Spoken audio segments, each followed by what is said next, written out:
So let's start with SA 805. SA 805 is audit of single financial statement or specific elements of the financial statements as per the journal purpose framework. Now what does SA 805 say? It tells about कि audit करना है हमें financial statements का। Audit किसका करना है? Financial statements का। Full financial statements का नहीं करना।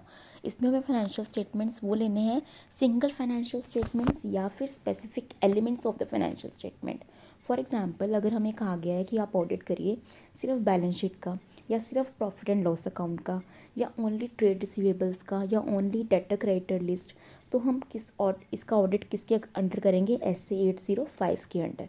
जब हमें स्पेसिफिक एलिमेंट का ऑडिट करने के लिए बोला जाए, या फिर सिंगल फाइनेंशियल स्टेटमेंट का। Single financial statement means only balance sheet, only profit and loss account और only cash flow statement including related notes.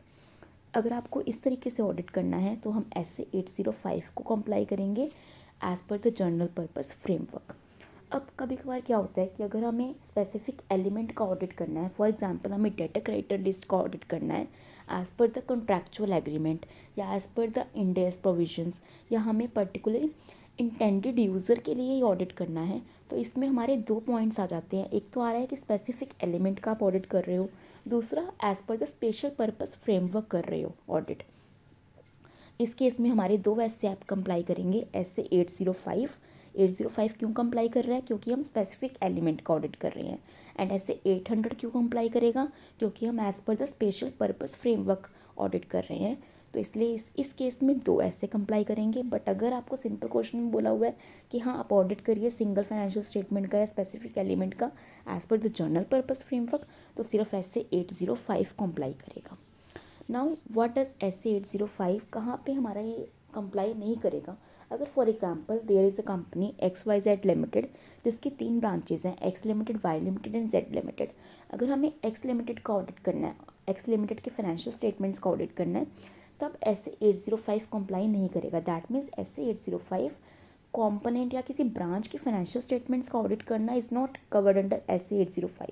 SA 805 कहता है कि आप सिंगल फाइनेंशियल स्टेटमेंट का ऑडिट कर रहे हो या स्पेसिफिक एलिमेंट का कर रहे हो। बिकॉज अगर हम X लिमिटेड की पूरी ब्रांच के फाइनेंशियल स्टेटमेंट्स का ऑडिट कर रहे हैं, दैट मीन्स इसके अंदर पूरी फाइनेंशियल स्टेटमेंट आ गई, बैलेंस शीट भी आ गया, P&L भी आ गया, कैश फ्लो स्टेटमेंट भी आ गया, तो हम पूरे का नहीं करते। इसमें हम सिंगल फाइनेंशियल स्टेटमेंट या फिर स्पेसिफिक एलिमेंट का ऑडिट करना हमारा कंप्लाई करेगा इसके अंदर SA 805 में।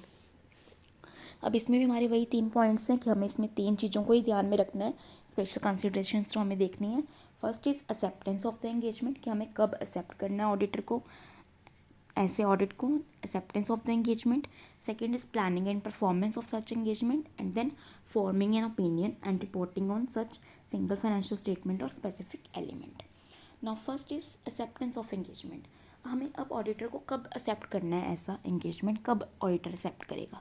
सबसे पहला पॉइंट वही है, क्या जो ऑडिटर जिसने फुल फाइनेंशियल स्टेटमेंट्स का ऑडिट किया है वही सेम ऑडिटर ही स्पेसिफिक एलिमेंट का ऑडिट कर सकता है? Yes, he can accept that engagement. क्योंकि अगर वही ऑडिटर जिसने आपका फुल फाइनेंशियल स्टेटमेंट्स का ऑडिट किया है, अगर आप उसके पास ही अपना ऑडिट लेकर जाते हो कि हाँ मुझे बैंक ने मतलब हमसे डेटा क्रेडिटर की लिस्ट का ऑडिट मंगवाया है, या हमें उसका दोबारा से ऑडिट करवाना है डेटा क्रेडिटर की लिस्ट को, क्योंकि पहले हमने क्या करा होगा, एक ब्रीफ वे में हमने किया होगा, मतलब मटेरियलिटी कंसेप्ट लगाया होगा कि ठीक है जो बड़ी बड़ी वैल्यूज़ के डेटा क्रेडिटर्स हैं उनको अच्छे से ऑडिट कर लो, बाकियों को छोड़ दो। बट अब क्या है कि अगर हमें सिर्फ डेटा क्रेडिटर की लिस्ट का प्रॉपर ऑडिट करना है तो हमें एक एक बैलेंस को अच्छे से वेरीफाई करना होगा। तो अब आप सेम ऑडिटर से भी करवा सकते हो। अगर आप सेम ऑडिटर से करवाते हो तो उससे क्या होगा कि ऑडिटर के पास ऑलरेडी ऑडिट एविडेंसेस होंगे, उसको ऑलरेडी आपकी एंटिटी की अंडरस्टैंडिंग है, एनवायरनमेंट का पता है उसको, ऑडिट एविडेंसेस उसके पास ऑलरेडी हैं, तो उसको ऑलरेडी आपकी ऑर्गेनाइजेशन के बारे में नॉलेज है, ठीक है। बट अगर आप यही किसी और ऑडिटर से करवाते हो, करवा सकते हो, ऐसे मना नहीं करता स्टैंडर्ड्स ऑन ऑडिटिंग SA 805 मना नहीं कर रहा है कि आप किसी और ऑडिटर से नहीं करवा सकते, आप करवा सकते हो। बट उससे क्या होता है, ऑडिटर के लिए काम ज़्यादा बढ़ जाता है अगर आप किसी नए ऑडिटर से करवाते हो। तो प्रैक्टिकली ये पॉसिबल नहीं है। प्रैक्टिकली अब क्यों पॉसिबल नहीं है, उसके लिए भी कुछ रीजंस हैं। सबसे पहला है कि auditor may not have complete understanding of the entities business environment and उसके रिलेटेड इंटरनल कंट्रोल्स कैसे चल रहे हैं ऑर्गेनाइजेशन के अंदर, तो उसको पूरी नॉलेज नहीं होगी, उसको अपना काम और बढ़ाना पड़ेगा, उसको वाइडर रखना पड़ेगा अपना रेंज। नेक्स्ट है उसके पास एविडेंसेस नहीं होंगे प्रॉपर, उसके पास हो सकता है उसको सफिशिएंट अप्रोप्रिएट ऑडिट एविडेंसेस ना मिल पाएँ, तो उसको उस चीज़ में दिक्कत आ सकती है। तो जब उसको लगे ऑडिटर को कि हाँ कि मैं इस एंगेजमेंट को एक्सेप्ट नहीं कर पाऊंगा, तो auditor should conclude that it is not practical to perform audit of only single financial statement, then he should discuss that with the management कि ये प्रैक्टिकेबल नहीं है। तो इसलिए प्रैक्टिकल अगर हम देखें तो वो सेम ऑडिटर ही बेसिकली हमारा वो ऑडिट करते हैं, अगर हमें कोई स्पेसिफिक एलिमेंट का ऑडिट करवाना है या सिंगल फाइनेंशियल स्टेटमेंट का ऑडिट करवाना है। Next is planning and performance. अब इसमें हमारा एक एक्सेप्टेंस ऑफ एंगेजमेंट में ये भी आ जाता है कि अगर आप सेम ऑडिटर से सब करवा रहे हो, तो जो ऑडिटर है वो देखेगा कि हाँ ठीक है, फाइनेंशियल रिपोर्टिंग फ्रेमवर्क के अकॉर्डिंग फाइनेंशियल स्टेटमेंट्स बनाई गई हैं, वो सब उन चीज़ों को कंसीडर करेगा।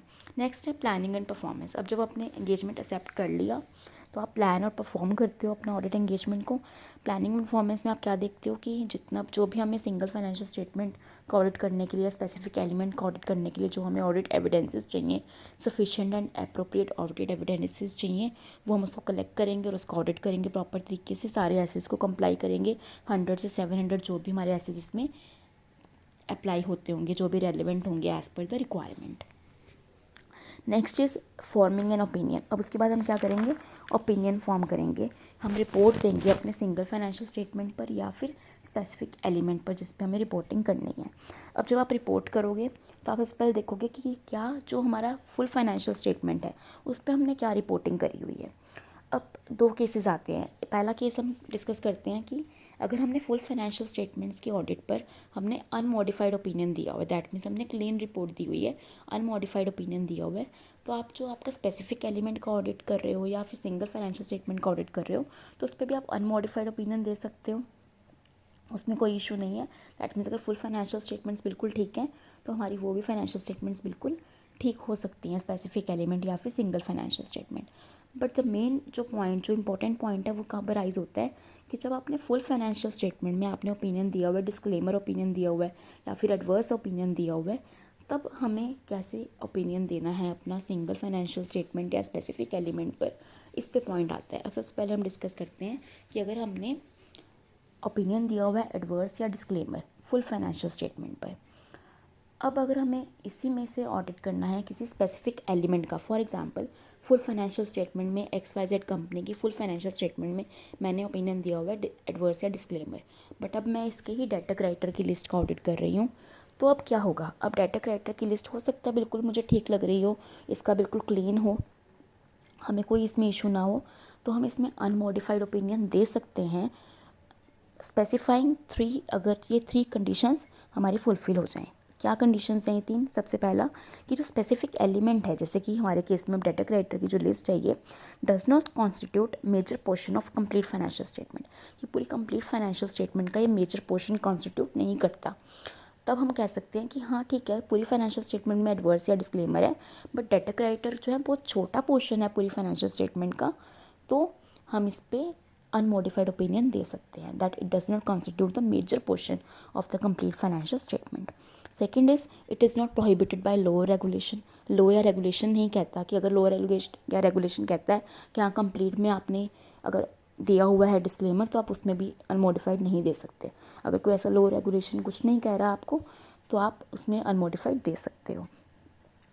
थर्ड इज़, अब जो इम्पोर्टेंट पॉइंट है कि जो जब भी आप ओपिनियन देते हो ना, एक तो होता है कि कंप्लीट फाइनेंशियल स्टेटमेंट का ओपिनियन देना, एक होता है सिंगल, हो सकता है दोनों को हम सेम टाइम पे पब्लिश कर रहा हो ऑडिटर, अगर उसको क्लाइंट ने बोला कि हाँ अगर एक तो आपको कंप्लीट फाइनेंशियल स्टेटमेंट की ऑडिट रिपोर्टिंग करनी है, एक आपको सिंगल फाइनेंशियल स्टेटमेंट का भी मुझे ना ऑडिट रिपोर्ट बनाकर देनी है, तो आप दोनों को ऑडिटर, दोनों रिपोर्टिंग, दोनों ऑडिटर जो है दोनों रिपोर्टिंग सेम टाइम पे पब्लिश कर सकता है, बट इसको उसको अलग अलग पब्लिश करना पड़ेगा, अलग अलग इन द सेंस कि उसको सेपरेट क्लियरली डिफ्रेंशिएट करना पड़ेगा कि हाँ ये रिपोर्टिंग कंप्लीट फाइनेंशियल स्टेटमेंट के लिए है और ये रिपोर्टिंग सेपरेट फाइनेंशियल स्टेटमेंट के लिए या सिंगल फाइनेंशियल स्टेटमेंट के लिए या फिर स्पेसिफिक एलिमेंट के लिए रिपोर्टिंग है, उसको अलग अलग उसको पब्लिश करना पड़ेगा। ठीक है, तब आप अलग अलग पब्लिश करो और उसको आप अलग से अनमोडिफाइड दे सकते हो कि हाँ एडवर्स या डिस्क्लेमर ओपिनियन मेरा कंप्लीट के ऊपर है और मेरा स्पेसिफिक एलिमेंट के ऊपर मेरा जो है अनमॉडिफाइड ओपिनियन है। और जब आप अनमॉडिफाइड ओपिनियन दे रहे हो स्पेसिफिक एलिमेंट पर, तो आपको अपने EOM पैराग्राफ में या फिर अदर मैटर पैराग्राफ में आपको क्लियरली बताना पड़ेगा कि हाँ, कंप्लीट फाइनेंशियल स्टेटमेंट में तो हमारी मॉडिफिकेशंस थी, बट अब हमारी जो स्पेसिफिक एलिमेंट है ये हमारा अनमॉडिफाइड ओपिनियन शो कर रहा है। नेक्स्ट हम पॉइंट आता है सिंगल फाइनेंशियल स्टेटमेंट। अब अगर आप सिंगल फाइनेंशियल स्टेटमेंट का ऑडिट करते हो, अगर यही हमने कंप्लीट में तो हमने दिखाया हुआ है एडवर्स या disclaimer, but single financial statement में कभी भी आप अनमॉडिफाइड ओपिनियन नहीं दे सकते अगर आपने कंप्लीट फाइनेंशियल स्टेटमेंट में अनमॉडिफाइड ओपिनियन नहीं दिया। अगर कंप्लीट फाइनेंशियल स्टेटमेंट में आप एडवर्स या डिस्क्लेमर ओपिनियन दे रहे हो, तब आप सिंगल फाइनेंशियल स्टेटमेंट में अनमॉडिफाइड ओपिनियन नहीं दे सकते। उसका मेजर रीज़न क्या है? सिंगल फाइनेंशियल स्टेटमेंट क्या होती है?